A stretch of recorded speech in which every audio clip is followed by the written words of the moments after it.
Hi, I'm Alexandra Lloyd, a French Canadian who's called Birmingham, Alabama home since 2017. Welcome to From Where to Here, the podcast that celebrates the rich diversity of languages, cultures, and the stories that connect us all. Each month, I'll sit down with inspiring guests from different backgrounds to explore their cultures, languages, and tackle some fun in our Truth, Dare, or Debunk segment.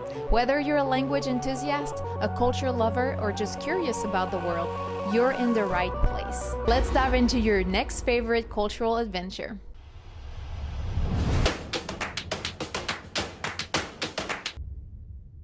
From Where to Here is independently produced by me, crafted with curiosity, culture, and a little bit of coffee. Today, I'm joined by someone whose passion for plants is truly inspiring. Astrid Jerez is the resident plant expert at Vivatia Plant Care Services, a Birmingham-based business dedicated to helping people enjoy thriving indoor plants without the stress of upkeep.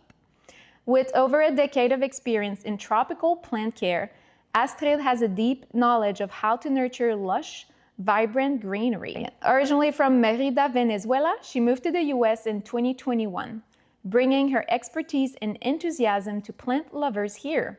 I'm very excited to dive into her journey, her best plant care tips, and why she believes anyone can cultivate a green thumb. Welcome, Astrid. Hello there. Thanks so much for joining me today. Thank you for the invitation. I think this is my first formal podcast. Okay, well, which is great.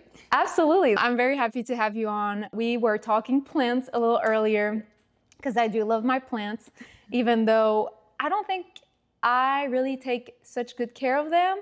I mean, they look pretty good. They're alive. My husband is a big helper with plants too. He actually waters them. He reminds me, nice. And he will do it more, I think, than I actually do. We appreciate that. Like, that is not common at all. Yeah, and I want to learn more, especially tropical plants. I have a personal affinity with tropical plants. Good. And I'm curious to hear where that comes from for you. Let's just go and maybe you share that with us. Absolutely. So tropical plants. It's weird because some people from Venezuela do not consider Mérida, which is the city where I'm from, part of the Caribbean. So it's not like a tropical city. I do not agree with that.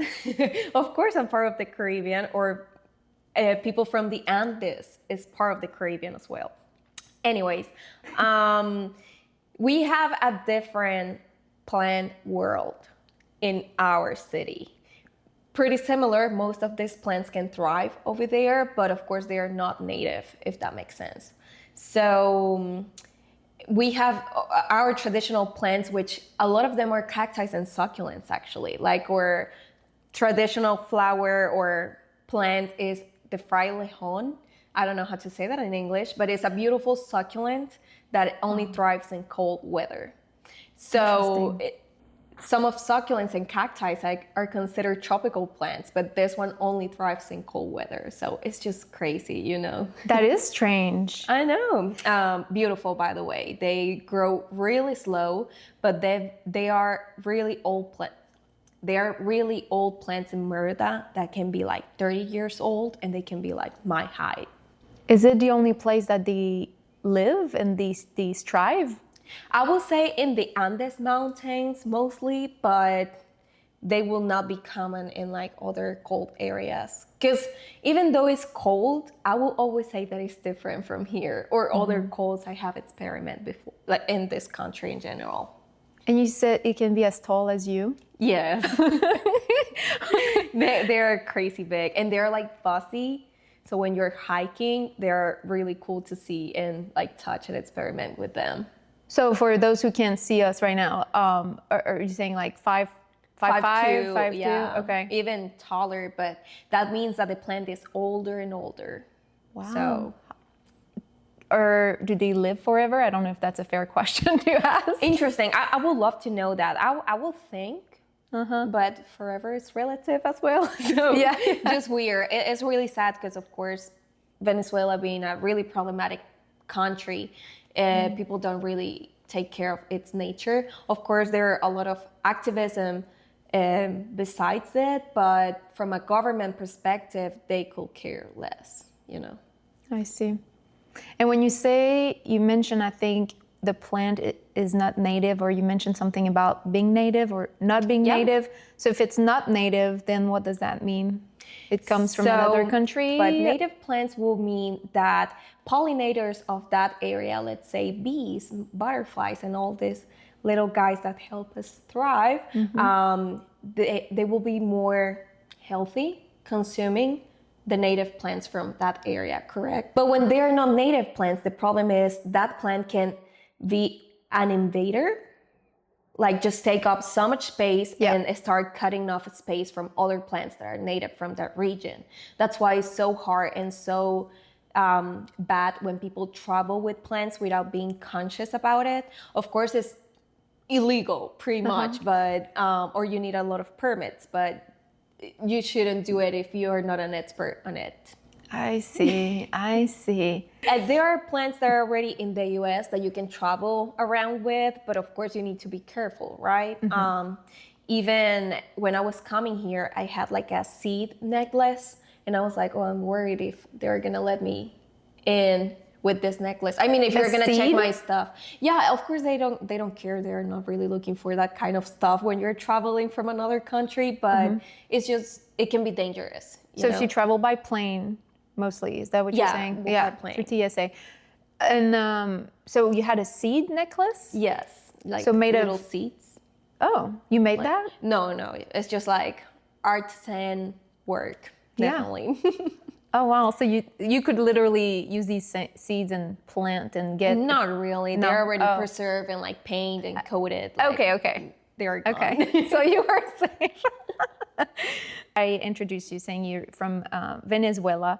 What are some of the most vivid memories from your childhood in Venezuela, whether it was traditions, daily life, or just any special moment that shaped who you are today? Or or that you think it shaped the way you are today, you know? Absolutely. It's hard when you come from a country with a dictator government. And of course, I don't want to get too dark in here and like super sad, but it's a reality. Like, I don't think I had a normal teenager years. The opposite is completely different. And I still enjoy it so much. I think I was privileged, to be honest, pretty privileged.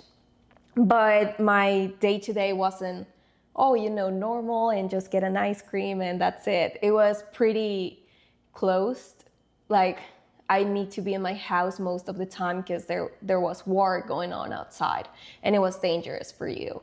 Or there wasn't electricity, and I remember in 2019, we spent a whole week without power in a whole country. And you will say like, oh, whatever, you don't have like signal, you cannot watch TikTok. But it's like, well, they're not power in hospitals. Yeah. So there's people actually in a pretty bad situation right now. All the food was rot.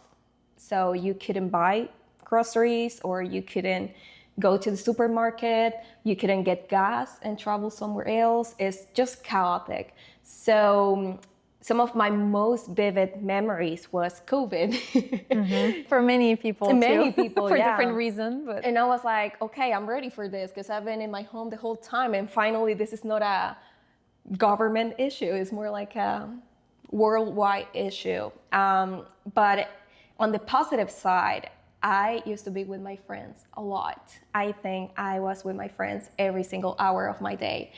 I used to live in this small village. It was called Campo Claro, which means like clear field. It's so weird translating words, but we were pretty close to each other. It was a huge community of people, and we were together all the time. Even we have like our own economy going on in some way. It's really weird to explain, but on the right. What do you mean by that, your own economy? You were kind of growing your own vegetables and selling them? Kind of, or there was also my city, and this is important to highlight, it is a university city. So most of the people there was a professional, like a teacher at the university or a student over there. So there were a lot of people creating like their own shampoo and like soap and selling it. They were creating that at home. So I remember there was a season of my life that I was just consuming these products from my neighbors. Yeah. So I will not say like vegetables because it wasn't that big, but definitely like small products like that, or like cheese. They were pretty local, like literally they were local. And I really miss that too. Oh yeah, if it's handmade by your neighbor. Handmade. I mean, food gifts by neighbors are the best. I know. We They really on are. quarantine moment, pretty sad because most of the neighbors were gone by that time. They emigrated to another country and they left their land by themselves. So the neighbors that we were still there, we plant a lot of things. So they have a lot of things. I never planned at that time. I was really young and thinking about other things in life, I guess. Yeah. But I steal a lot of food from them. I was like, I want hibiscus, I'm getting hibiscus here. I want rosemary, I'm getting it here. And well, it was a community. It's not really stealing if you think about it. It's sharing, okay. So it was pretty. It was pretty. I miss my friends a lot, and I think that was my biggest shock coming here and being by yourself most of the time. Can you tell us how old were you? So you were born in Mérida, Venezuela? Yes and no. So I used to live in a smaller town from Mérida called Tovar. And Tovar used to be pretty small. We only have one street light in the whole town. It was like a super mini town. I cannot explain. But I lived over there until I was 10 years old, and we kept traveling to Tovar until I was like 13, because my parents, they are both doctors and they have a lot of patients over there to attend. But after I was 10, we moved to the big city that was still super small compared to other cities in even Venezuela. And we lived there until I was 19, that I moved here. So your teenage years, that's kind of those moments, it seems like, that were maybe stronger, more Correct. vivid. And Yeah, I remember from the town, my parents had this rule. Like, I had an older sister, and they were like, you can no go out without your little sister. So I was partying at 9 years old, just going with my 14-year-old sister to parties and all that. I was having the best time of my life, okay? It was crazy. And now I look back and I'm like, what you were thinking about? That doesn't make sense. Yeah. I enjoy it though. you enjoy it, at least, because can you imagine being dragged down by your oldest sister because you have to go to places and you don't want to go? But that would have a been cool little sister. You were, if you think about it. honestly. And she was a cool old sister. But a good memory, I would think, we walk a lot. It was a small town. Like, you could literally walk it back and forth all day long. And I was like 8 or 9 when I learned how to use public transportation with my sister, of course. But we walk a lot, and it's a small town, so everyone was outside. You could find literally everyone by just walking there. So it was pretty cool too. I enjoyed my days there. That's great. Are you still close to your sister? Super close. She is living in Argentina right now. She moved when I was 15. She was 19. And she traveled a lot. She went to Canada. She lived over there 6 months, then United States, then Argentina. And I saw her once since then on 2021. That is when I moved here. Although we haven't seen each other physically, our love for each other just has grown so much. Like, we are closer than ever, if that makes sense. What do you think it's due to? Is what? What do you think is the reason that your bond has remained so strong despite the distance?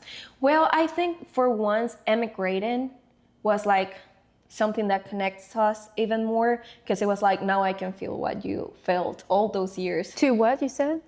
Emigrating, Oh. like moving to the US, Yes. like just click, being an adult. And like, hey, you're an adult. You've been an adult since you were 19. I've been an adult since I was 19 as well. So having all these memories or like all these lifehood experiences and like discovering the world separate from each other is the way we connect. It sounds crazy, but it's like, oh, this happened to me today. And she's like, well, this happened to me today. And I think if I have a problem, I will call her first. She's like, yes, my sister. How do you like to communicate with each other? And I'm asking that because I think a lot of times, distance can create some type of separation with people. And I mean, they say even friendship, obviously family members, but it's still like a close relationship that whether you're related by blood or not, I'm a believer that effort needs to be put in the relationship. Absolutely. And sometimes distance might bring you apart. And some people rather communicate by like FaceTime, where you see the person. Other times it's just text because it's more convenient. I know I do a lot of audio messages. I love them. Do you have a preferred method of communication, or does it vary? I have different opinions in what you say, because I think when you emigrate, automatically all your friends are like cacti plants. Like you can explain this for you can neglect them.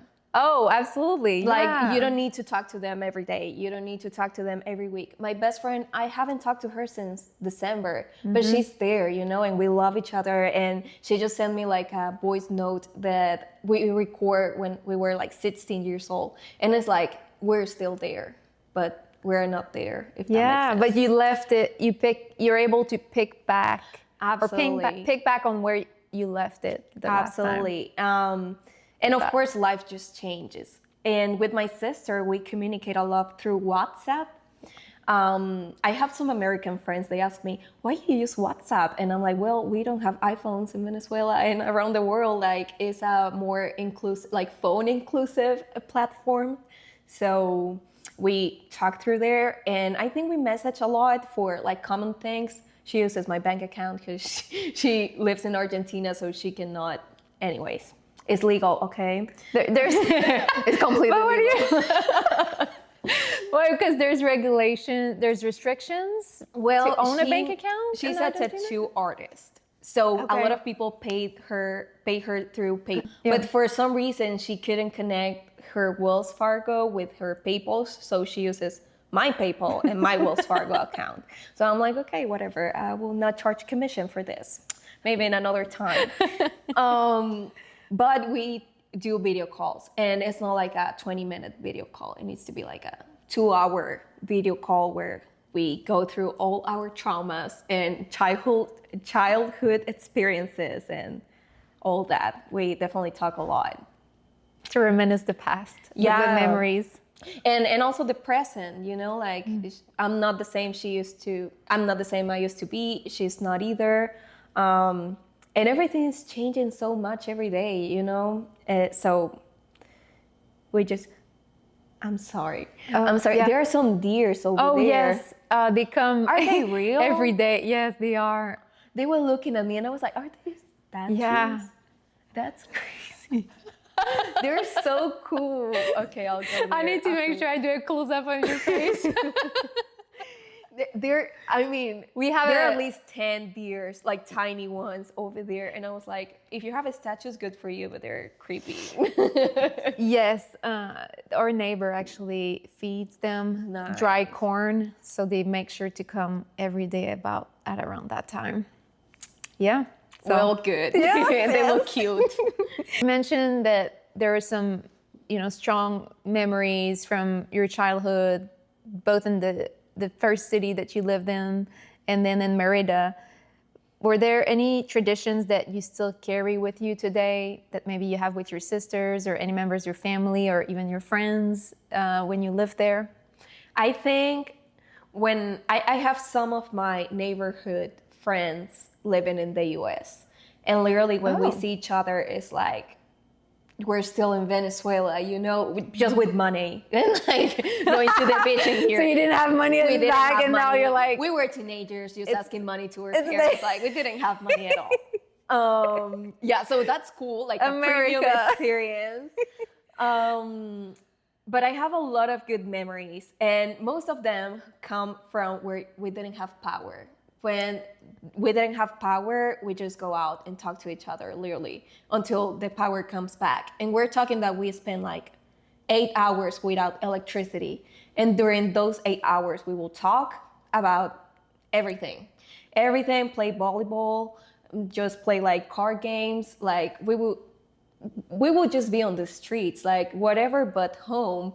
And although it wasn't like intentional, I really enjoy it. But literally when the power just lights up, it was like, okay, goodbye. I have stuff to do. See you tomorrow. Sure. And that was fun. It's weird. It's weird like transforming bad memories or frustrating memories into good ones. But it is. They're really good. So 2 things that I'm curious. One is how often would that happen? Every day. Every day you lose power? Yeah. Back in Venezuela?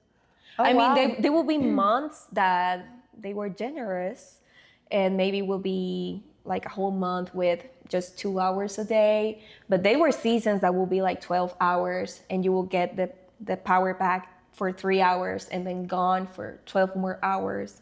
Was this done on purpose? Is that what you're saying? Absolutely. And what was the reason? Do you know, are you able to expand on that as far as how that would work and what was the intent? I mean, first off, if we get like scientific, of course they never invest in like good power machines for the whole country, or they never feed all this like water reserves and all that. They never did any sort of maintenance. Or secondly, for controlling people. Just control them, control what they do, control what they don't do.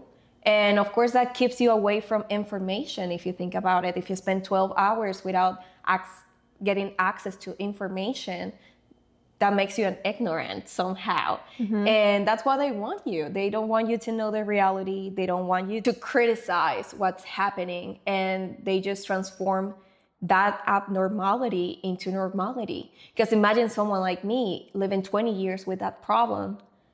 That is my reality. I was here like, oh my goodness, when is going to be the time that the light goes off? Oh, never. So pretty much that. And there will be more political explanations about it. I know it happens the same on Cuba. They don't get light for many, many hours. And it's just the same strategy they do under this communism, socialism, dictatorships. And who was in power at that time during your time in Venezuela? So there were 2 presidents. Chavez. I need to drink water. Chavez was the president until 2012 or 13. And then Maduro until now. And Maduro was the vice president, Chavez vice president. So when he died, he kept the same thing. And same party got elected then, because he was the vice president of that same party. Yes, but Venezuela is not a democratic place. Sure. Like it right now is just a reflection of that. Today's episode is brought to you by Red Cat Coffee House and their Landmark Series coffees. As a cat lover, I could not resist but introduce you specifically to this blend called Light Rails. It features a cat on the label. But not only that, each blend features a landmark, is inspired by a landmark of the city. This one is inspired by our vibrant Rainbow Tunnel downtown, and it has sweet fruits and mixed berries.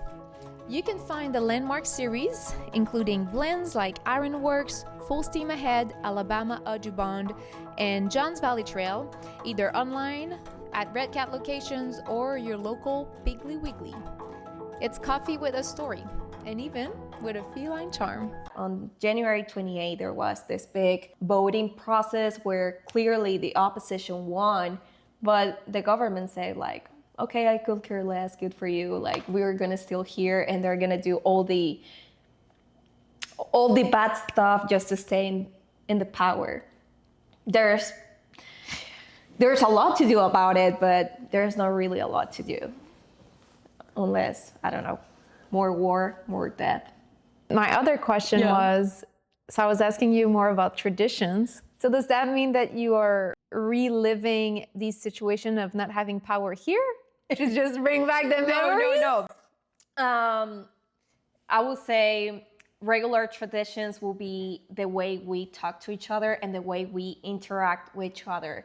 Like, I feel Latino American people is really touchy, good and bad way, of course, but we really touch each other a lot. When we say hi, we like cheek to cheek, kiss each other, hug each other, and then, hi, how are you? Mm-hmm. And same to say goodbye. So let's say if there are 25 people in the party, you need to do that for 25 people. Okay. And that is a tradition I still doing with my Latino American folks, and more specifically Venezuelan folks, because I know Mexico has a different way to approach greetings or goodbyes. Is it one or two kisses? One kiss. One kiss? Okay. Hello. And for you, hug. do you kiss on the cheek or is it just in the air? Because like, let's say French Canadian, yeah, it's the air too. Okay. Because I get that asked a lot, actually. And I'm like, well, I don't know. Let me think about it. I know. It's just the air doesn't make sense. It's not like... But of course, if there's a guy like flirting with you, he will kiss your cheek. You know what I mean? Like, hello. Yes. Yep. Could you take us back to the beginning of your journey and share what it was like to transition to life in the U.S. from Venezuela? For someone that, may have lived their whole life in the U.S., doesn't know what it's like to live in Venezuela. What was it like for you to come here, that transition? If we go back and you said 2021? 2021. Okay. I moved on February and I literally turned 20 when I came here. So it was the same week. It was horrible. Mm-hmm. It was horrible in all senses. I think when you're in those situations, your body doesn't really make that difference by being chased by a tiger or being an immigrant in another country, because it's the same fear you feel. So your body and your mind is in like supervivance. Mm-hmm. Is that a word? What is it? Say it again. Like survivance. Oh, survivor. Okay, so your body and mind is in survivor mode. Like, I'm not thinking, I'm not analyzing, I'm not questioning, I'm just doing it. That's it. So I spent my first year being a server, and more than, being an immigrant, whatever, it was turning into an adult from one day to another. Like, I used to be, Daddy, can I have money? Oh, there you go. And here was like, no, you gotta work, and you gotta work a lot. And I came with this mentality of not staying here, of course. And I ended up staying, but I was just like focused on working. Like, I didn't have time for nothing but work. And I was working like 12 hours a day, 7 days a week. Like, I cannot explain how much. What were you doing for work when you first arrived? I was a server. It was a Tex-Mex restaurant and I was a server there. It was amazing because I did a lot of money. Money that now I'm thankful for. Mm-hmm. But it was too much. It was such a big restaurant. I walked a lot. I started having problems with my feet.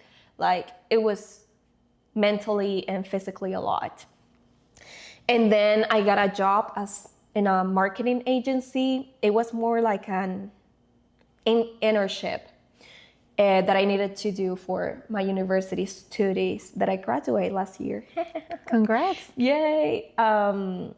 So I thought like, this is the job of my dreams, corporate America, it's gonna be great, everything. But I also thought it about now I can make friends side of it. And I couldn't really. It was really hard. I didn't enjoy that experience. To make new friends? First, yeah, because it was pretty different. Like, I was looking at all these girls like, my daddy paid for my college and gave me a car and we're going to Paris next month. And it's like, okay, all my friends are dying back in my country. Like, I cannot be happy for you. You couldn't relate. And I was having these bad feelings for them instead of being like happy that there's privileged people in this world. I was going through that transition at that moment. Yeah. After that experience, I started on real estate and I was being surrounded more of adult people and also a lot of immigrants. And I felt a little bit more alike to them. but it was still hard, like trying to fit in a world that you were not made of, because I'm a hippie. Like, what I was doing there, it doesn't make sense. So it was hard in all ways. And language was a huge problem. Like, you have no idea. And a lot of bullying, or maybe like discrimination in that side, because it's not like, oh, I know she knows. It's like she cannot communicate properly. I'm not gonna hire her, which is totally fine. But So was it your impression, or did an employer tell you that? they will not tell you with exact words, but you feel it. Like, there are words that there are attitudes that talk more than words. So what happened in that moment? So I remember, or like in a specific situation, there was, I don't know if I should say this, but I'm gonna tell it. Okay, there was 2 realtors, and one of them, they were a team. So one of them wanted to hire me. She is Latina. We have a great relationship nowadays, but her partner was really problematic, and she was like, no, I do not want to hire her. And I'm pretty sure that was because I was Hispanic or other problems. At the end of this, I worked with this other realtor and indirectly with her for like 8 months. And in those 8 months, I never had a position with her, with the other realtor. My realtor and I, we love each other. It was awesome time. We were like chatting and laughing and all that. And the other one was jealous, you know? So it was complicated, a complicated situation. I think people trying to take advantage of you and not really paying what you deserve. And I think we all need to go through that season of your life so you can learn what is your value as a professional and as an employee. Because you're a hard worker. We are really hard workers. We came here knowing that we need to work a lot to get the things we do. So people take advantage of it. That's my whole point. Yeah. I'm curious, you brought up some great points, and obviously a transition like that is not easy. How did your sense of identity shift when you found yourself in America? And were there any surprises, things you didn't expect coming here? Where do I begin? So my sense of identity, I think it was so hard finding myself in another language. Like in Spanish, I'm so funny. Like, I love making people laugh. And I think you're funny in English too. But that took me 4 years, okay? Okay.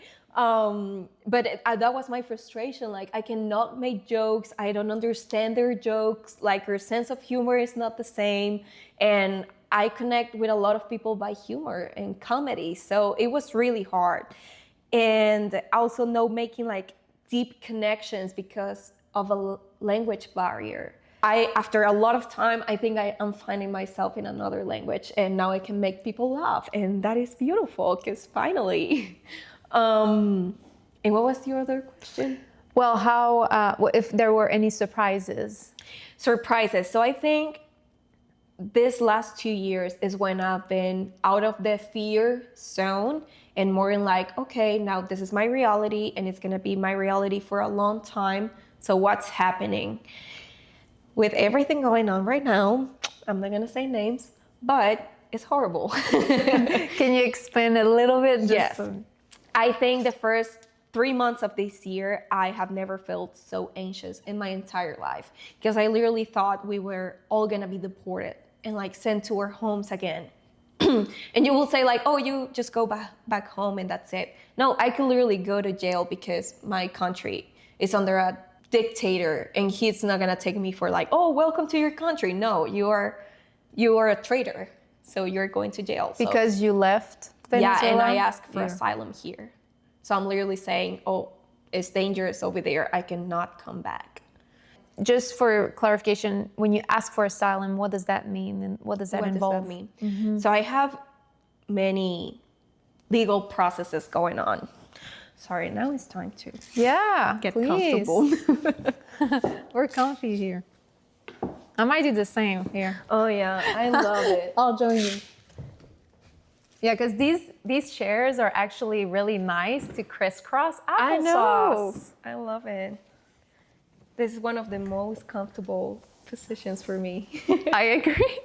Same Okay. when I work, I guess I was about to say at my office, but when I work at my desk, this is the position that position. wins over And every without time. shoes, like you cannot do this with shoes. Like, Yeah. I'm sorry, Yeah. employers, but you need to get used to this. So I have different legal processes going on. The first one, and the one where my partner is and why we decide to stay here, is the TPS. It's a temporary protected status that President Biden allowed for Venezuelans. Pretty much when you come here, you ask for that program because your country is not in conditions to have people anymore or have you anymore. So we applied through that program and it was accepted and all that. And at the beginning of this year, they say that they will not renew our work permits or anything. And that was really hard because we bought a house. I have a business. Like, I built my life. And people say like, oh, but it was a temporary protected status. But it's like, okay, but temporary how much? 4 years is a lifetime. People have children in 4 years. So thank goodness. They like, this program is still going and we are safe for now, but things can change every single day. So it's just hard. And when you ask for asylum, basically means that you and your family are in danger and you need a story to tell about why you are in danger.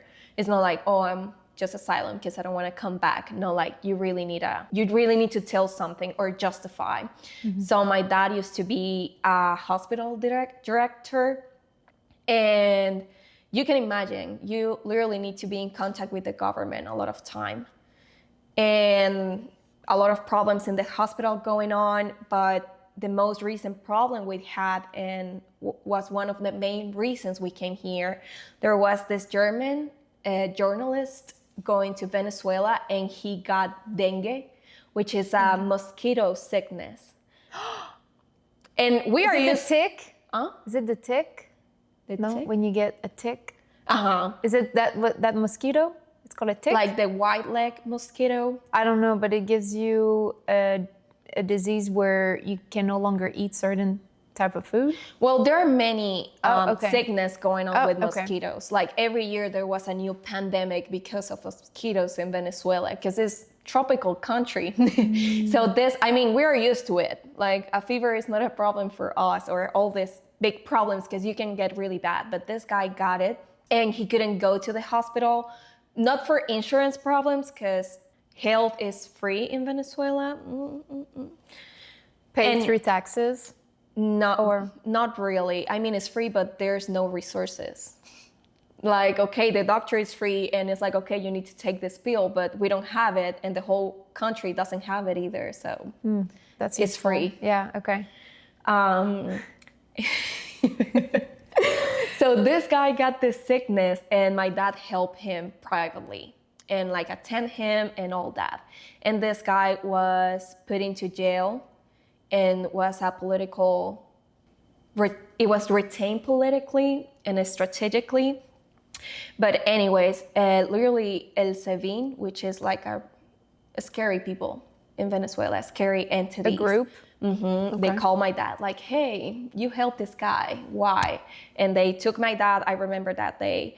I didn't know anything about my dad the whole day. My mom wasn't in the country at that time, my sister either. It was just the two of us. And that was really weird. My dad is the person that always has his phone with him. And one of his colleagues called me like, hey, no, very good news. He is been retained. I don't know what's going to happen, but I just wanted to let you know. And I was like, holy shit. Yeah. Like, how old were you at that time? I was 18. It was really recent. Okay. And I was like, Jesus, this is gonna be bad. Like, they could murder him and just throw him anywhere, and we will never know about him anymore. Hopefully, they released him like the same day or next day. I don't really remember. And he was okay, but we were under their watch just by helping a journalist. What did they want? Well, the journalist was against the government, and he just wanted to showcase all the atrocities that were happening in Venezuela, obviously. So anyone that helped him in some way will be down with him too. What about the group? Why did they took your dad? They are with the government, and I don't know what the name means. I would love to. There are many entities in Venezuela that are like part of their national guard, but not good people. They're not really with the people. Sure. They're with the government. Sure. So They pretend to be with the people, though? a really bad try, I must say, because they are horrible. So yeah. So you know then they're with the government. They're not playing. Yeah, absolutely. I mean, any entity that is supposed to take care of the people is not taking care of the people at all. They're with the government, they have arms, and they are not defending the people, they're defending the government.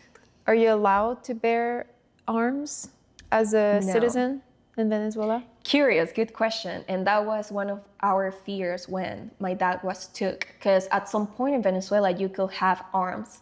Of course you need to do like this attempt and all these things, and you have your little license. Yeah. But then when this new government started, they stopped allowing that license. So you couldn't have arms. It's strategic, right? Yeah. So my dad has his arms, and when he called me, when he was released, he was like, go and hide them. Because if they discover that, they can literally arrest me or something bad can happen. Does that mean you buy them on the black market? Is that absolutely. how you call that? Dark Absolutely. market, black market? He didn't, because they were old arms, but definitely people do. Yeah. Or even the government gives arms to like civils just to like be camouflage with the people, I see. if that makes sense. I see. Interesting, yeah. Everything is. That's very interesting, all that you're saying. I don't think I was aware of that. I know very little about Venezuela, so it's interesting to hear a little bit more about the functioning of it as a country and, you know, what it's like to live there. You mentioned your parents, both parents working in the medical field. Yeah. How then do you do your job if you don't have resources? How do you access also drugs if they're needed for a patient? Like, how does that work? With your nails. Like, I literally think Venezuelan doctors are the best doctors in the world, because being a good doctor is not having all the resources in the world. It's doing a lot with no resources. And they will literally do like surgeries without power, without resources, without nothing. And that's pretty crazy. I remember my mom at some point in Venezuela, if you were pregnant and you wanted to give birth, you will need to bring like a whole list of supplies that you will need to bring to the hospital in order to have your procedure done, plus gas in a bottle. Because if the power goes off, there was like a little power machine that was fed by gas to keep the light running, and you will need to be in charge of bringing that gas to make the machine work. Oh, wow. The patient. Yeah. So what kind of medicine do your parents do? My mom is a gynecologist and obstetrician, and my dad is an internist. What does that do, the internist? It's like the pediatrician of the adult. So it's like everything, but nothing specifically. But if you have like a heart problem, you will need to go with him so he can examine everything and not only the heart, if that makes sense. Okay. That's scary to give birth in those conditions. Oh, yeah, absolutely. Or really any type of procedure. Well, even in these conditions here, it's scary. Let's not talk about it. We're not yet into the segment. Would you rather have a procedure or give birth or fill the blank, right? One of these procedure. I guess, is it considered a procedure unless you do giving birth? I don't know if I can call that a procedure. I know, right? But a medical intervention of some sort, that's maybe, like, would you rather do it in the US or in Venezuela? Good question, because I would love to have it done by my mom. I don't care where. just my mom. Because I have like everything covered, you know. My dad can do like some stitches if I'm my mom can. They're actually my doctors here too. Like, I'm a mom, let's go to the bathroom, check something underneath. Like, it is what it is. Convenient. I don't trust anyone else. And I have a lot of people, like Venezuelan people, complaining that their obstetrician or gynecologist don't even touch them. And it's like, how you're gonna know there's something wrong if you don't go down there and check it for yourself, you know? Is it typical in Venezuela? Because No, I mean, here. when you say they don't touch them, I mean, they need to use, you know, they need to go in there and they need to do, I mean, with gloves and yeah, of course. Like, we could have gloves. Oh, sorry. And coming back to supplies. So every part of the country worked differently. We literally took their resources where we could get them. So my state is really close to Colombia. Like, you can go to Colombia through cars or even walking. My state is not really close, like, to go walking, but there were some parts that you could. So a lot of things were coming from Colombia. Literally, most of Colombia's economy was happening in that border, because Colombia wasn't feeding Colombia anymore. He was feeding Colombia and Venezuela. So all the food, all the medical supplies, everything. And of course, kind of bad because the prices were really high.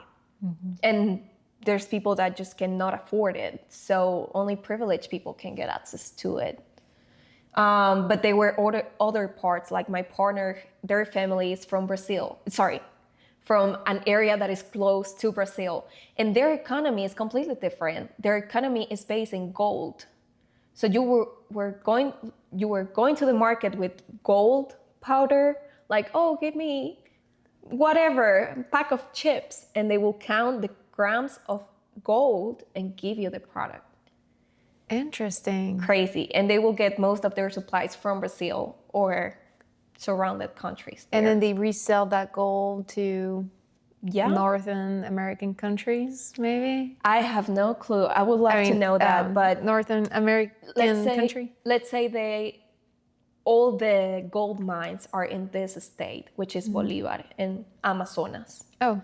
So they get all the gold there, and all their economy is based on that. And of course, they export a lot of gold through the country and the world.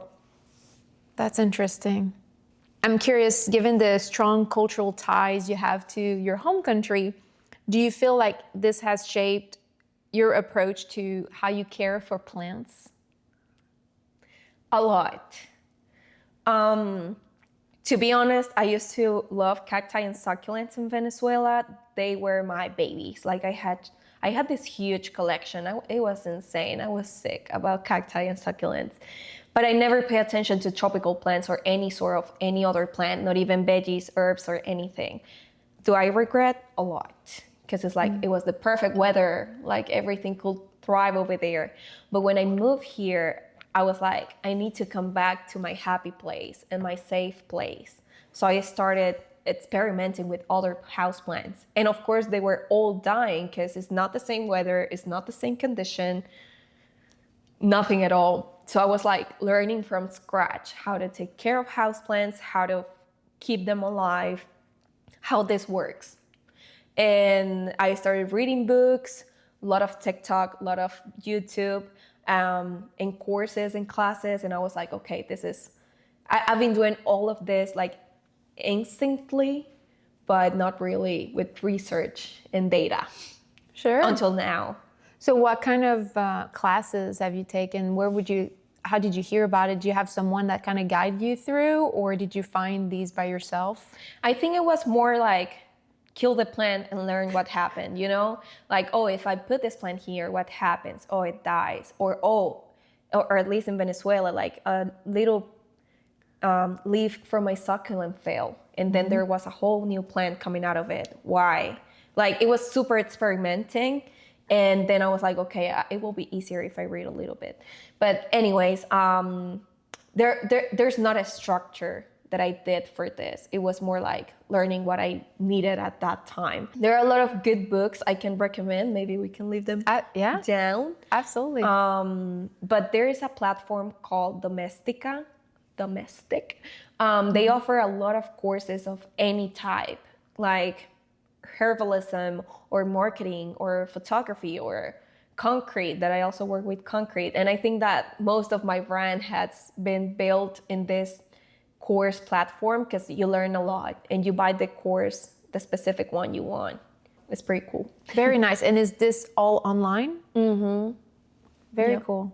We've been talking about tropical plants. It makes me think about island life. And if you, let's just hypothetically, Okay.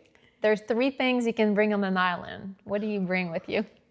I hate these questions because I'm gonna get to like survival, so a knife and then food or whatever. But if we're living all do you actually those, bring a plant or what? I'm just curious. And if so, which one? If you think about it, there are gonna be plants in the island. Potentially. And there are gonna be coconuts probably. Or cocoa plants. And I will be happy with cocoa plants my whole life. So probably a knife just to open them up and drink the water. Mm-hmm. I will probably bring a book, maybe about plants, but maybe about saline plants so I can know about them. And also, or maybe a book about sea life. What are saline plants? I just invented this, but it's like plants that live in salty water or like salt areas. Yeah, saline. Is that how it's called? You said you made that up? I just made that up. Okay. I think you say that. But I understood. I thought that's what, I just want to make sure. Yeah. I think I learned English most of the time guessing what I'm saying. A lot of words are similar. Yeah. Yes, because there are so many words that are similar. They're similar. For sure. What was the third thing? Oh, the third thing? Probably a lot of medical supplies. Yeah. I'm a doctor's child. So, literally, I was opening my medicine cabinet and I was like, my goodness, no one needs this much medicine. Like, my mom just gives me medicine every time she sees me. Like, it's her comfort zone, Like, I know my baby is healthy or has, like, medicine if anything happens. Totally. So, good. Totally. It's good. It's interesting because it seems like that caring aspect of them, you took it, but now you're giving back to plants. Yeah. You care for plants and they care for humans. And I think my mom gave me a lot of plant love as well because she used to have a huge collection of orchids. Her thing was orchids purely.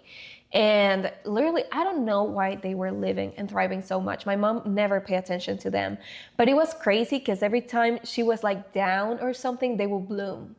And not like one bloom. It was like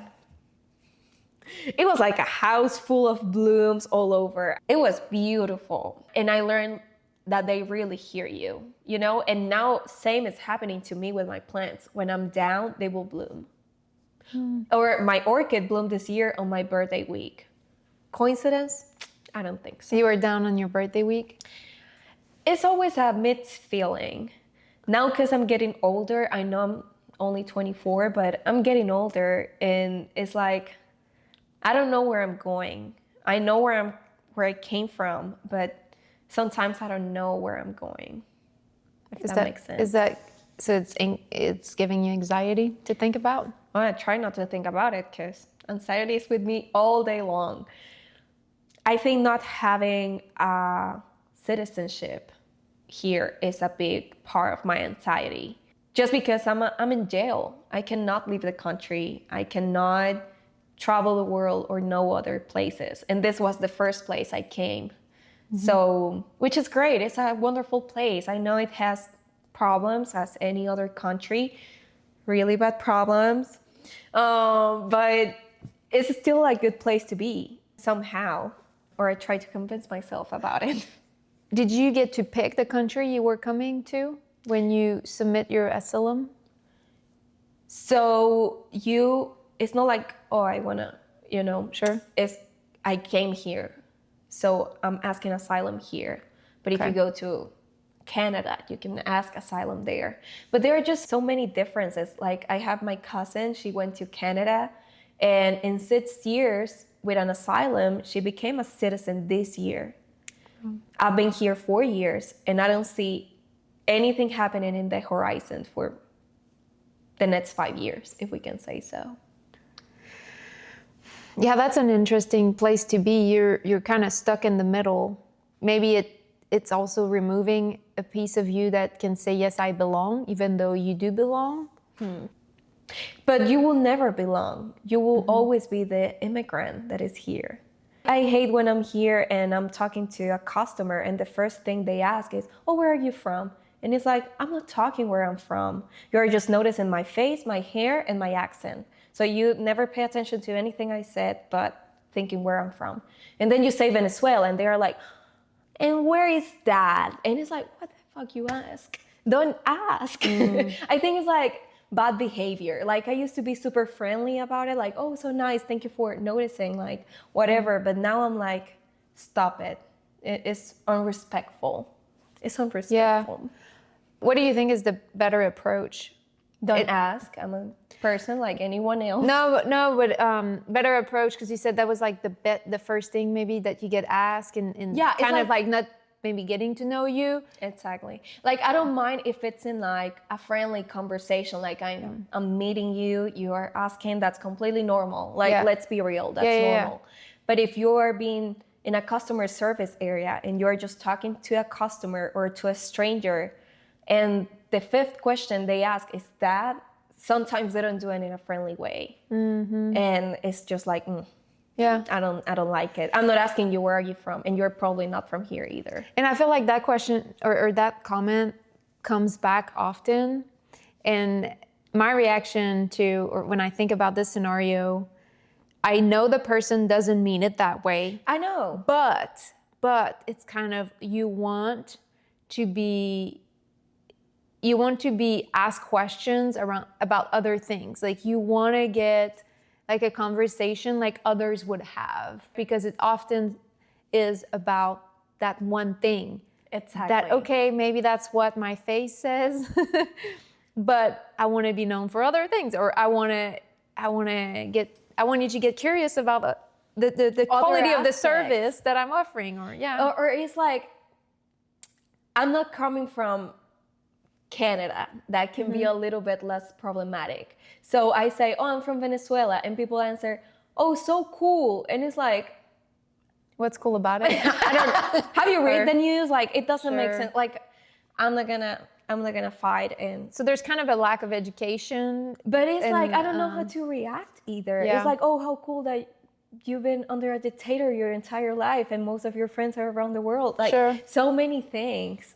There's more stories behind it. There's a weight that's tied. And it's still, if there's I will talk about Latin America. I don't know about the rest of the world, but if there's a Hispanic in here, it's not because, oh, it's the US, how fun. It's because we're breaking our backs, working hard every day to have a better future for us and our family. And if you irrespect that in any way, you get mad because you're tired, being underpaid, not having rights. Oh, that's where, and that's a good, I think, transition to our Truth There and Debunk segment. What are some of the rights that you don't have as a person of not being a citizen? You ask for asylum. How does that fit into the world, how we know it today? So if you asked me this question a few years ago, I would say like, oh, there's no difference. I just cannot leave the country and that's it. Because we all pay our insurance, we all pay our taxes, we all pay the same things, right? But literally, I don't have rights right now because all my rights can be removed by a single law right now. They can say, you know what? No more asylum cases are going to be processed. You need to leave the country. And okay, I have a house, like, how can I sell it? Literally, I have family putting their children under the custody of an American citizen, because if they have to leave the country, the children is an American citizen, but you're not. And they are not Venezuelan, so they cannot go to Venezuela. When people ask me, I've been 5 years with my partner, And they're like, when are you having children? And I'm like, when I have a passport somewhere that I feel safe. I cannot have children like this. So even your children born in America would not get the American citizenship? They are trying to remove that right now. But for now, they can. But if I get deported, they need to stay here. So then, yeah, you separate the family. You separate from them. It's really bad. Now, I'm blessed about having a work permit and a social security number. But many of my friends, they've been here for years and generations, like aunt, cousins, whatever. And none of them have rights because they came when they were like 3 years old. Are you allowed to vote? No. Okay. Of course, no. Okay. But I pay my taxes still. And I help the economy and all that, but I cannot vote. That is a good point. Let's do the game now. Yeah, let's go. What would you like to do? Truth, dare, or debunk? First, and I can explain real quick. So for each round, you'll choose either truth, dare, or debunk. Truth, where you share a surprising cultural fact. A dare, like teaching us a phrase in your native language, which is, by the way, Coño de la madre. I understood that. Spanish? Yes. Or a debunk, where you clarify a common stereotype about your culture. Let's start with dare. What would you like to teach us? So the first word will be arrecho.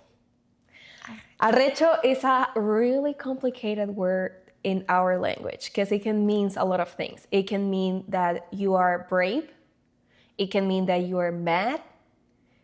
You're really mad, like, oh my, it's not like, oh, mad. No, it's like, I'm gonna hit someone.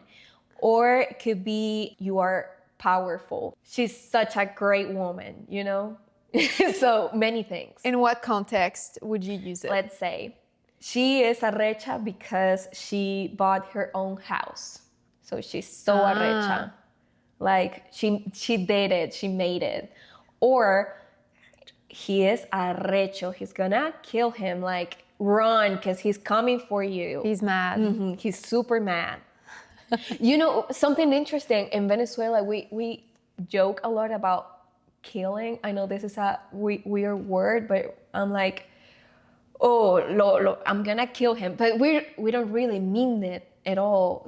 It's just a joke. And here I use it in my language too, and I was like, no, they're gonna send me to a psychiatrist here because you cannot say those things.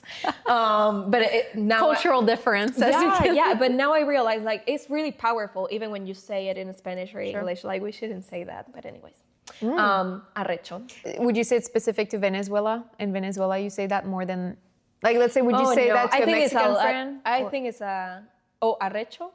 It's only Venezuelan. Okay. Only Venezuelan. Cool. Love that. Another one. Truth, dare, debunk. Truth. What's a surprising cultural fact about your culture? Something that you hear a lot about, that we hear a lot about, that's actually true. I don't know if this is all Latin America, but in Venezuela, we love to party a lot or reunite. It starts at 9 years old. Yeah, literally. I got drunk my first time when I was 13. Oh, wow. Like, drunk. Okay. And that is crazy if you think about it. Like, it's young. It's really young. And I was always the youngest of all my group friends. So at this moment of my life, I don't want to drink alcohol anymore. So, like, pros and cons. But we love partying a lot. We party for everything. And it's not like, oh, a children's party. No, like after 7, the children's party is going to be an adult party and all the kids need to sleep or find something to do. Like, we just party a lot. And I say this because when everyone was immigrating from Venezuela, there was a lot of goodbye parties. And of course, it was like sad depending on the person, but it was just an excuse to just go and drink and, of course, celebrate the person, but just get drunk and talk. Yeah, what does it look like, a Venezuelan party? Like a party? Mm-hmm.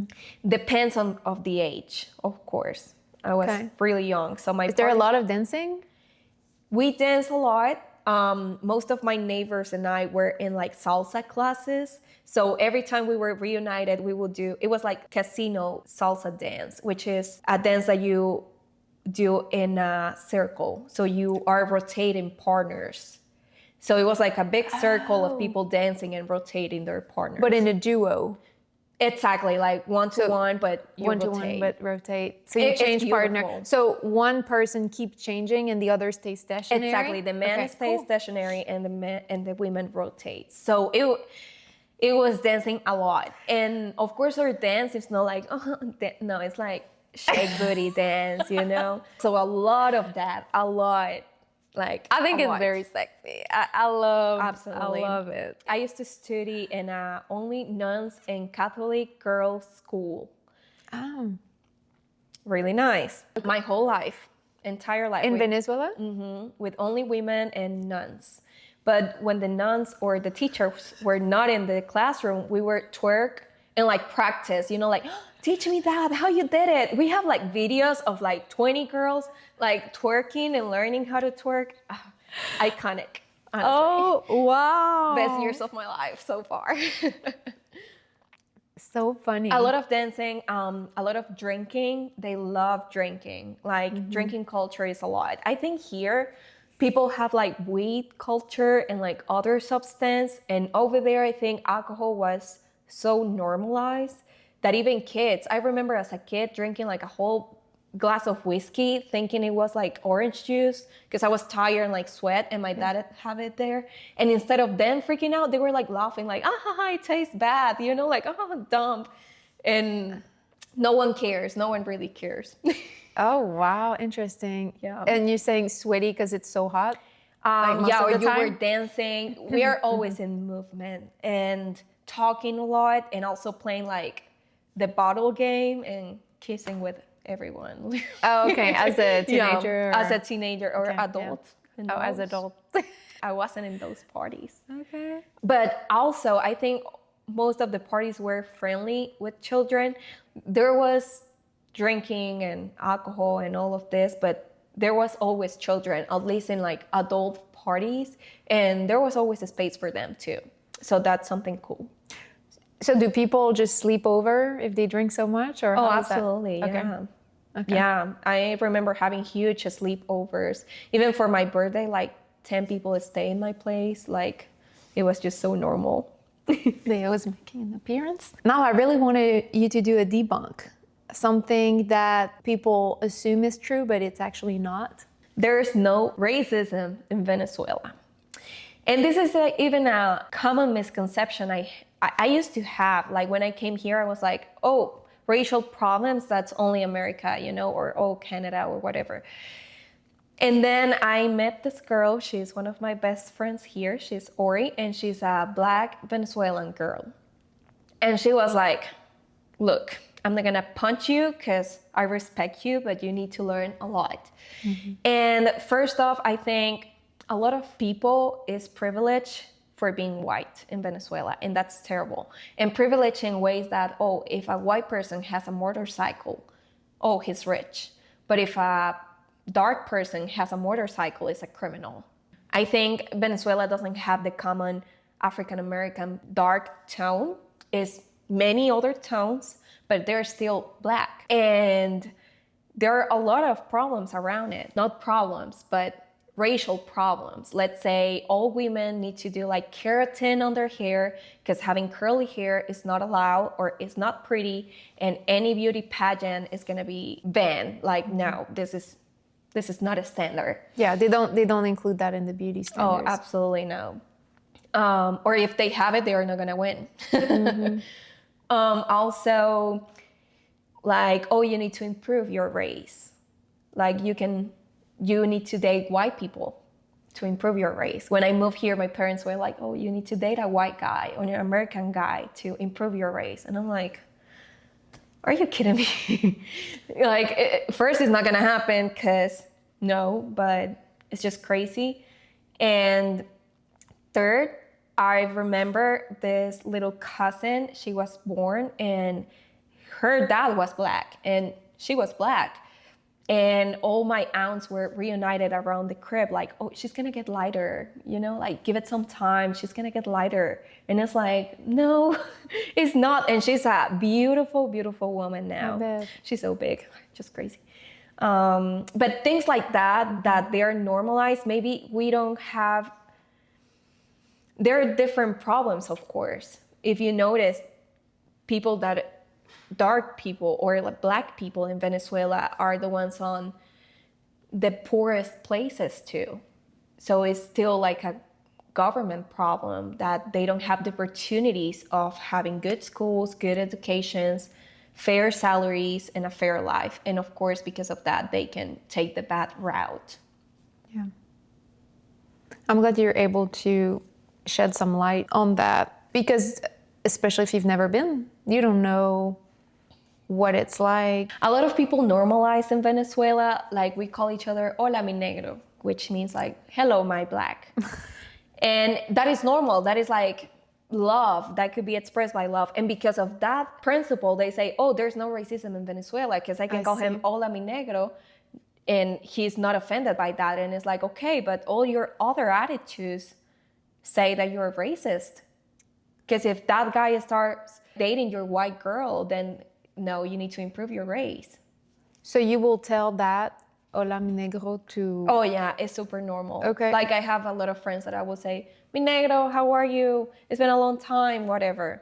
Does that friend call you like that too? No. Okay, just because when you're actually is, but it's a love, but there's in a also loving way. A lot of people, like my dad used to call me like mi negra, and it's like that. Come on. Like, like I'm not offended by any chance, but it's an offense for them that you're telling a white person, oh, mi negra, just because you're a little bit darker, like white darker, if that makes sense. And it's like, no, that is not correct. Light brown. Light brown, yeah, correct. Were there any other aspects of your culture that you want to debunk? Just want to make sure I give you that opportunity. With all the situation in Venezuela, there was a lot of immigrants that went to a lot of countries. There are a lot of Venezuelans in Colombia, Argentina, Chile, United States, all around the world. Like all my friends are spread around the world. And there's people that didn't have opportunities. If you are born and raised in a really complicated country where you literally need to fight because of food and you emigrate, those are the behaviors you're taking with you. I'm not justifying criminals at all because there's bad people just because they want to be bad. But now we're all being categorized under that principle, like, oh, you're all criminals. Most of the Venezuelans in the United States, we're talking about more than 60%. They are professionals with university degrees. And that was one of the big reasons why TPS is still running in the country, because they realized, well, if you compare Venezuelan criminality versus Americans' criminality is so low, the Venezuelan one, that it just doesn't make sense. You are trying to push them out of the country. So it's just feel bad when people point at you just for where you're from and not for who you are. So now I'm saying like, oh, I'm from whatever, Argentina, give me whatever other country, this is too much. No. Do you want to do one more? Yeah. A truth or a dare? Let's do a dare. We're gonna say chévere. Chévere. I've heard that one. Chévere. I like it. Chévere means good. Everything that is good in life. Not literally this, but the food was chévere. You're chévere, which is like friendly. Or it can be the weather is chévere. Everything is chévere, you know? Like in Spanish, how would that sound? What you just said? Like a whole sentence? Yeah. I'm gonna talk super Venezuelan. Okay. Marico, ella era súper chévere, íbamos a la plaza, nos comíamos unos helados y chévere, marico, estábamos ahí. Can you translate it now? Yeah. I mean, another thing, in Venezuela, we say marico. Marico could mean in another countries gay. But we never mean it in like a gay way. It's like, bro. Like, hey, bro, how are you? Hey, sis, how are you? When I came here, I was calling all my Mexican friends marico, épale marico. And they were like, mm-mm. And I was like, if you get offended, yeah, that's your problem. I'm gonna keep saying marico until the day I die because I love it. But we use it a lot. Like, start a sentence, marico. Finish a sentence, marico. everywhere. So you have to do that in order for it to be Venezuelan. okay. Yeah. Okay. I So have it's to. kind of part of At how you least my express yourself. generation. Yeah, my generation is like that. So I say, marico. Do you remember what you said? Yeah. She is really chévere because we were in the downtown eating ice cream and we had such a great time. That's something Love it. more or less. Thank you. Thank you for that. Now, let's jump to the kind of last segment that I have. I want to talk a little bit about culture, religion. I know we touched a little bit on politics, but kind of like how that ties into your own beliefs. Can you paint a picture of what daily life was like for you growing up in Mérida, Venezuela? What were some of the most important customs or tradition you celebrated? I feel really bad with my ancestors because I don't celebrate many of them right now. You don't? I don't. And especially because my parents are not from Mérida either. My mom is from Colombia and my dad is from Nicaragua. So they adapt those traditions, but they were not given some of them. Oh, and another thing, it's really curious when I tell to my other Venezuelan friends, like, oh, these traditions, and they're like, what are you talking about? That is pretty niche. Anyways, in Mérida, we do the paradura, which is holiday tradition. Is after Christmas time. It's usually between January and February 15 or 14. And we celebrate Jesus' life, of course, but it's a ritual just to, wow, I need to get deeper here. Okay, so in Venezuela, we do this called el pesebre. El pesebre is having Jesus, Maria, and baby Jesus, like the figures and like a whole setup for them. Super decorated. People use like tiny houses, tiny sheets, and like other figures. And we believe in los tres reyes magos. I don't know how this is known in English, but it's these three guys that went to Jesus and gave like all this. Yeah. The gold, the whatever. I don't know how you call them in English, I don't actually. know. But there's always those three men that follows. The three men. So we have the three men. If you know the story, My mom is so three. disappointed right now. I forgot everything. But okay, we have this whole setup that some houses can take like a whole room just dedicated to this, almost like an altar. During the paradura, we sing a lot, and it's in order to remove the pesebre from the house. So we celebrate the stolen kid, which is like a house stole baby Jesus, and we need to go and find where baby Jesus is. When you translate this tradition, it doesn't really make sense, but I promise it makes sense. And of course, it's an excuse to reunite, eat. We have some traditional food going on. We have bizcochuelo, which is like a piece of cake, but made with... It's in a specific flavor, okay? It's really good, but it's dry, like a dry muffin, kind of. And the second one we have, and this is more Colombian oriented, it wasn't in all the Andes area. It is La Novena del Niño Jesús, which is 9 days before Jesus was born, that we pray and we do a lot of singing and we reunite, of course, and eat and drink. Important. And it finished on the 24th, but it's like a structure. Like you have like 3 prayers you need to say, and then there's like a lecture of the day, and it's the same every year, but it's 9 days before Jesus was born. So every year growing up, that's something that was very important to do. Yeah. Yeah. And you still do it? Sometimes. Okay. My mom will literally call me to do it. And another pretty common is Saint Week, Semana Santa. It happened right now, like 2 weeks ago. It happens during your Easter week. It's like our Easter, but pretty much a lot of church stuff, like a lot. I remember it's the whole week. Every day is a different thing to do, but some that I can remember. One was going to 7 churches. You need to visit 7 temples and just admire what they do. They do like beautiful setups and like traditions around it and all that. Second, they do 7 foods, 7 meals in one day. For me, different places too? No, in your house, but you do like 7 plates. They just wanted to eat, honestly. That's my excuse. Why 7? I don't know. I don't know. Good question. Sorry, Mom.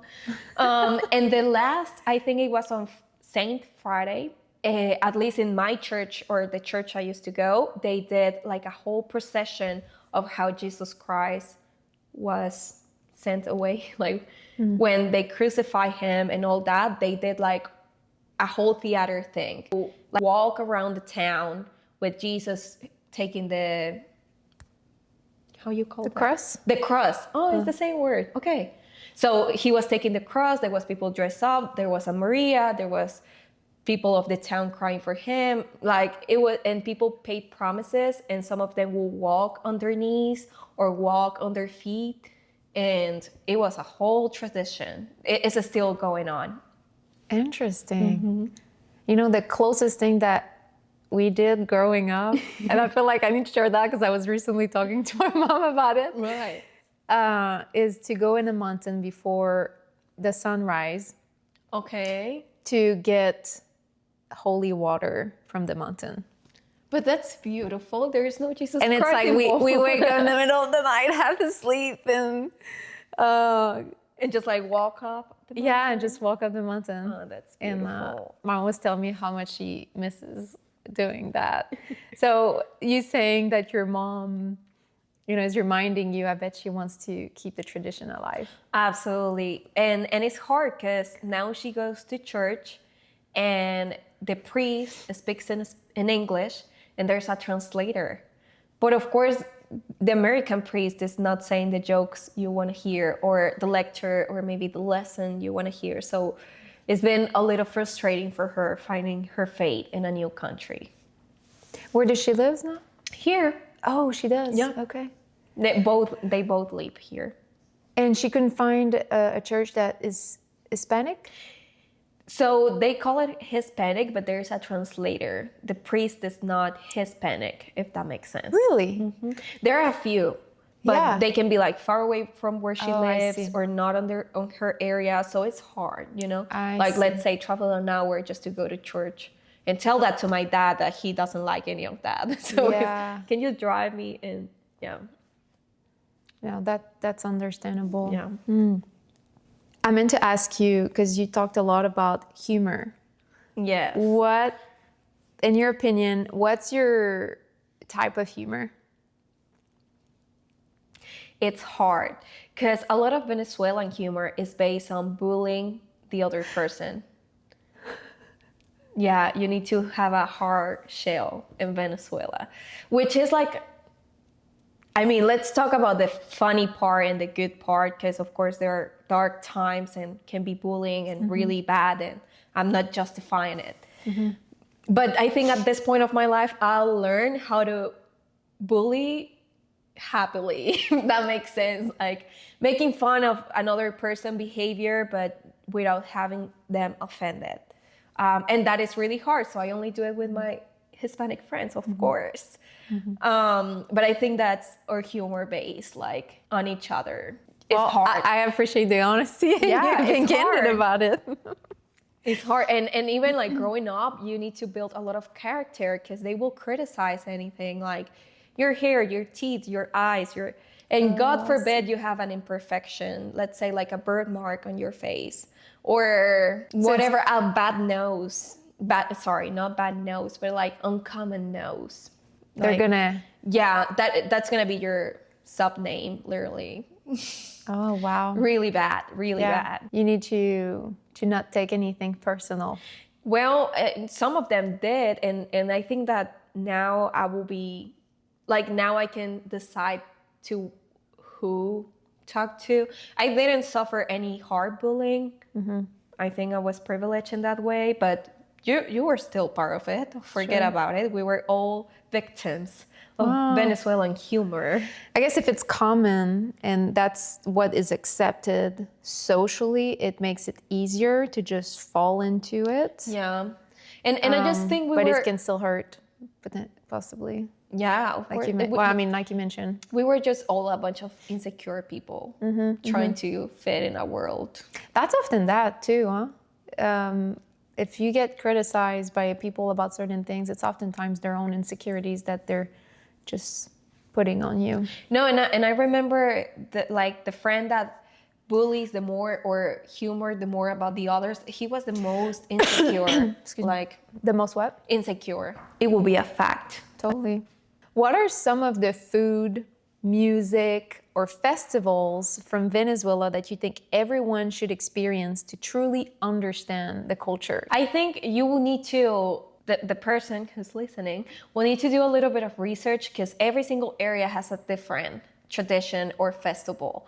When you say festival, I just think about like Coachella, you know, and it's like, we don't have anything like that. We don't have anything produced. We have something really local, really significant, most of the time related to religion. For example, in Margarita, which is like an island from Venezuela, pretty beautiful, they commemorate this virgin. Every state has like a different virgin that they pray to or pray for. And all the people on their boats like commemorate her in like a boat procession, you know. So let's say there are thousands of boats with their virgin and just going around the sea commemorating her. So anyways, you will need to decide which one, but food-wise, a lot. You need to try arepas, of course. It's like a dough filled with meat or ham and cheese or literally anything. This could be breakfast, lunchtime or dinner time, it doesn't matter.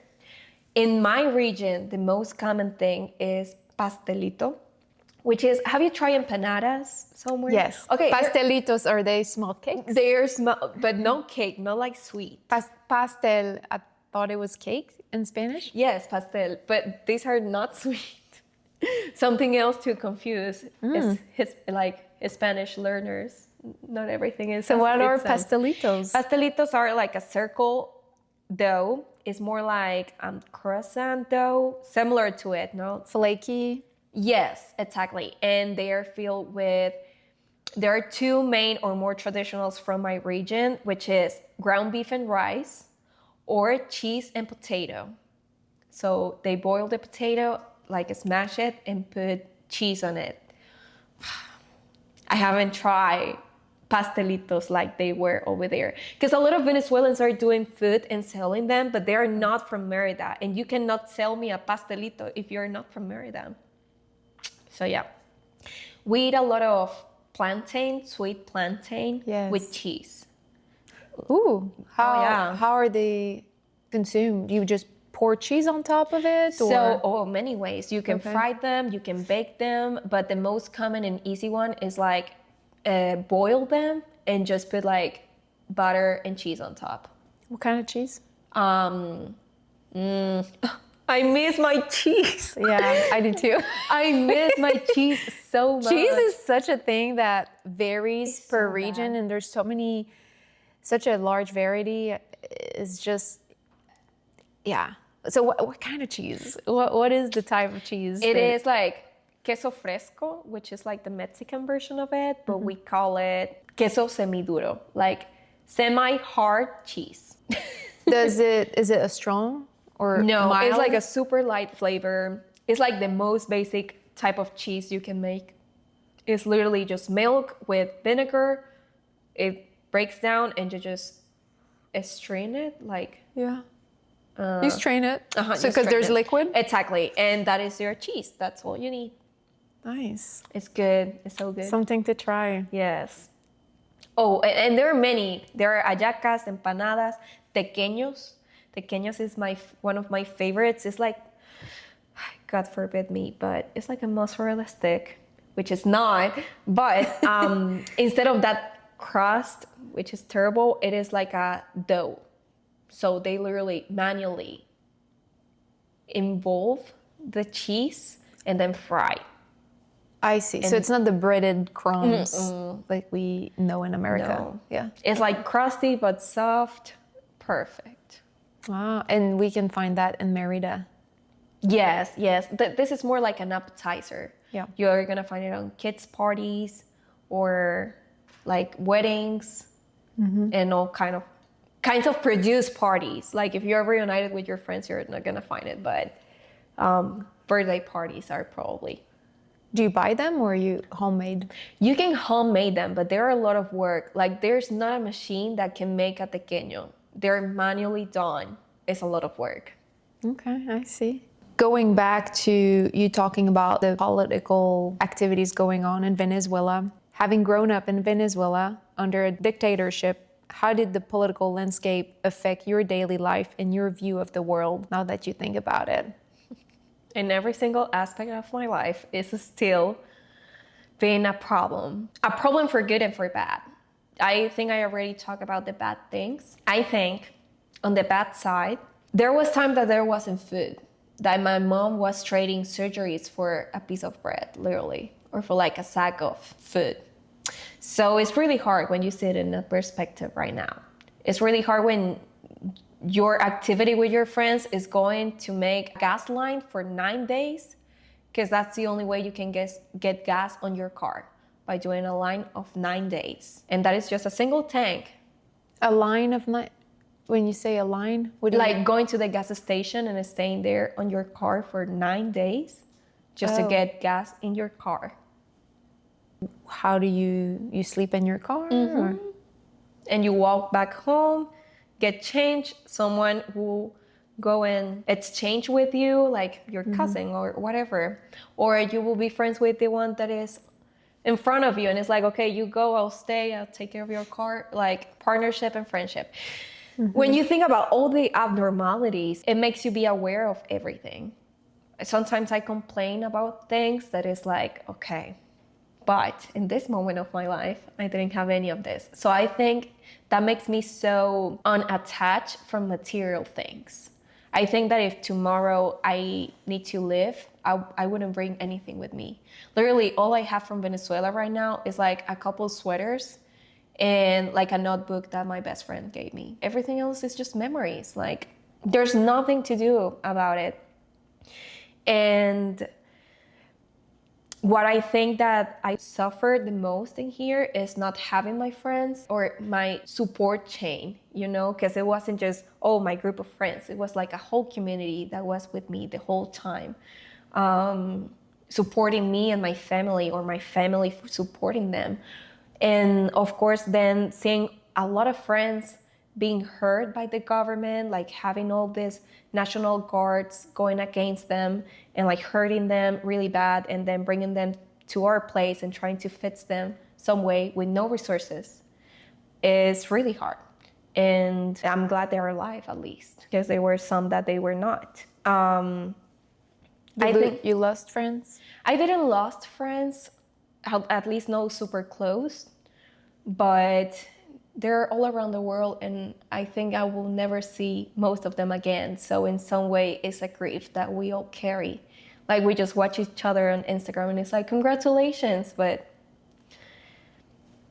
it will never be the same. So in some way, I lost all of them, or most of them. On the bright side, I think we are so happy people. Like it's impressive. We were like on misery with no food, with no light, with no water, no nothing. And we were just making jokes and playing cards, like whatever. We always find the funny way and the bright way on every situation. But being here, I think sometimes it's a lonely life and can be depressing for someone that is used to have a lot of people around them. So, yeah. Well, it seems like you still have your support system Yeah. in a way. It just might look a little different than what it used to be. Absolutely. Would you say you're more grateful of what you have? Look, I think I'm so privileged. Like when I tell all these stories to someone that had a more common, normal life, it's like, wow, you've been through a lot. And it's like, I was privileged. I always had food.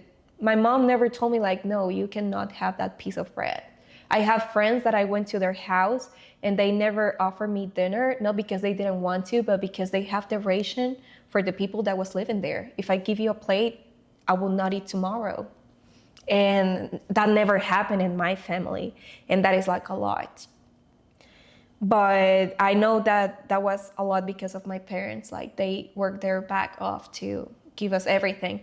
But I also remember I don't know, so many normal things. Like whatever, just going and get an ice cream, that wasn't normal. Like no one had the money to actually go and get an ice cream, you know? Mm-hmm. Is it possible to have a good life in Venezuela? Because I mean, it sounds like, you know, your parents had decent jobs. They were able to support you and your sister and make a living somehow, right? Despite all the challenges. Could someone have a good life in Venezuela, or is it too hard? Relative. Because I see a lot of friends over there that always have money. There were families with money, and there are cities with money, like Caracas, which is the capital. My goodness, I see people there that they go and have a dinner for like $100, and it's like, how you can pay? I don't even do that here, and this is my salary, you know? But then there are other cities that is just awful. So it's that reality that doesn't make sense. Like, yeah, of course you can have a beautiful life and a normal life, but it's people that always had the privilege. Like building yourself up from scratch is so hard. You cannot make it. Is it a difference here then? Yeah, absolutely. I think in 4 years I built an empire, honestly. Like that will probably will have happened over there because it's the way I am. Like I will have never stopped, and I will do it. I don't care where I am, I will do it. But it would not have been easy, or I will probably go and find resources somewhere else, the US, and then come back. But by yourself, it's really hard in there. Well, I hope you're proud of yourself. Sometimes I'm not. Sometimes I'm like, I'm doing nothing, you know? And it's like, bro, give yourself a break. And I think that's a continuation to one of my few next questions, but this one especially is, how did you stay hopeful and strong through all of that? And do you think your upbringing helped you adjust to life in the US? You know, when I ask you, are you grateful? It seems to me that you are grateful. I don't know if it's more than before, but going through that, how did you stay strong and hopeful? So I think my youngest years when I was in Venezuela, I think everything was because of my parents. Like, I never work.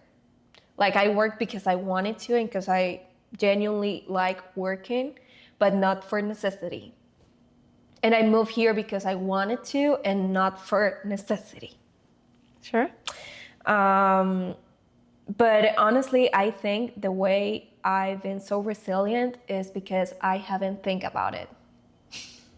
When you think about it, when you analyze, when you whatever, you don't make it. You just question yourself so much. And sometimes I just do things that I don't think I'm doing. And then 2 years later, it's like, my goodness, I did that. And I know it sounds weird, but it's the way my mind works. Like, of course, I have a purpose, I have an intention, but it's not like, oh, you know, you can do it. I'm really hard on myself. I wish people can be in my mind one day, they will be depressed because I'm like, no, ma'am. But then I'm like, yeah, you deserve everything. Let's go to Sephora. So it's like those two completely different people, but also finding, I think I haven't given enough benefit to my partner. I think being with such a good partner is a great way of growing spiritually, mentally, economically, physically, in all ways. I think Gerard and I make such an amazing couple in all ways. And I'm just mad to him today, so I haven't mentioned it too much. So I asked him, can you bring clothes to my workplace? Because I didn't bring anything for today. And he answered like 10 minutes before closing, like, oh, I fell asleep, I'm sorry. And I'm like, dude, come on. I was asking for a lot. But anyways, finding a good partner is key. I think so. It doesn't care which sexual orientation you find your partner, but someone that supports you and goes through that. And I also think he was my neighbor. I don't know if I mentioned this, but Gerard was my front door neighbor. So we literally see each other since I was 10 years old. We know each other so well. We've been friends for a long time. and we just couple up during quarantine. And I didn't have expectations, let me tell you that. I was like, oh, whatever, this is gonna be so much fun for a while. And then it's been 5 years. We have our amazing, furry, beautiful children. We have 2 dogs, 1 cat. Aww. That's a lot. And it's like, wow, if it wasn't for him in big part, I wouldn't have this. We wouldn't have this. Yeah, you're building that empire together. Yeah, totally. What do you like the most about him? Oh my goodness. I don't know what to answer. I think Gerard is my peace in my storm, because he's the thinker, I'm the doer. He's always like analyzing. He's the one, like, if we're gonna do a house project, he's gonna measure, do a mock-up, everything. I'm just gonna drill the hole and mess up the whole wall. Like, I don't care. So I think we're the perfect match for each other. But I also love and admire his patience. He's so patient all the time. And not only with me, like I noticed with my mom, with his family, with kids. I'm like, go. And he's like, give it their time. And it's like, we don't have time. So yeah, that kind of people. He has a more calming energy too. Super calming energy. Yeah, I love that. I love that. Well, I need that. Otherwise, imagine, terrible. I wanted to ask, because you mentioned you grew up in the religious household. Were there ever times where when you felt your own beliefs didn't quite align with what your family expected of you? And if so, how did you handle that? It's still a fight. Because at this point of my life, I do a lot of traditions just to make my mom happy, or maybe to reconnect with my inner child in some way. But of course, growing up in a nuns, Catholic, only girls at school makes you question a lot of things. And especially in a crisis country like Venezuela. Like the nuns always had like a good house, good cars, food on their table. And it's like, okay, but look at the rest of the world. You're asking for money, and where is it going? Like all these things. And it's okay, everyone is looking for their living. They were working too, but I wasn't connecting with what they were saying. So when I was in high school, I was really problematic because of that. Problematic. I will respond to them or confront them. And imagine my mom being like super Catholic, going to these problem situations. But I think with time, when you grow, you earn your parents' respect. But as they respect you, you need to respect them. And you know, what is worth it?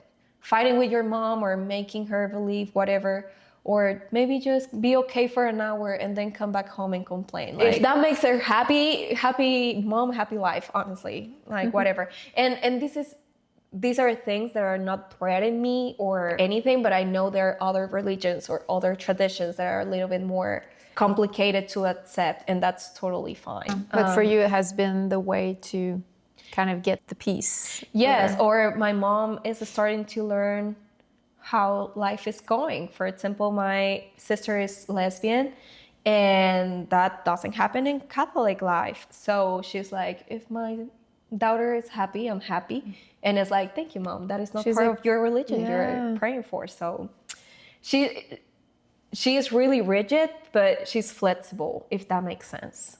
How about your dad? Did he? Oh, he doesn't care. Okay. Yeah, he's like, I think because of him, it's because we question even, because he doesn't believe a lot, but he always accepts us the way we are. He even likes that we have a criticized speech and not like... Oh, like you have a good critical thinking. Exactly. Yeah. He likes that, and I think he even teaches that. How did he teach that to you and your sister? Well, he's not from Venezuela, so I think a lot of his childhood and his life has been completely different to a traditional Venezuelan man. But I think also having only girls in his life makes him more sensitive and more open. And I also think my dad has never been a traditional dad. He's not like a sports dad or whatever. He was like, have you heard Taylor Swift last album? And I was like, Dad, okay, sure. He's not gay, by the way. don't put that in there. He's gonna be offended. But he always teaches that the government wasn't right, all the situations that were happening, and also being at school and at least listening to me when I complain about something. That is a huge step, and not trying just to say something and try to make it that way. Very supportive. Super supportive. He's my cheerleader, I swear. That's awesome. That's awesome. Now it's time for From Here to You, where we answer your questions. So today's question for our guest comes from Annie. Okay. And her question is, which plant is the most venerated, legendary in the traditions of Venezuela?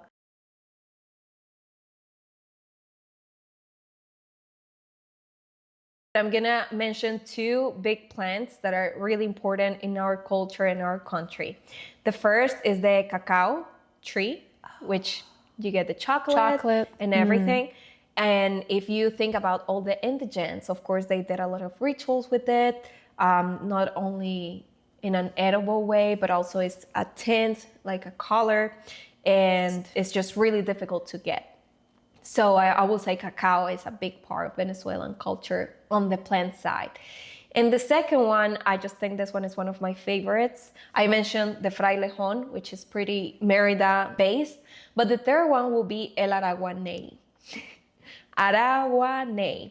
It is a tree, but in May or around this time of the year, it blooms, and it's a huge tree. I don't even know how many feet tall, but the biggest tree you can imagine, full of yellow flowers.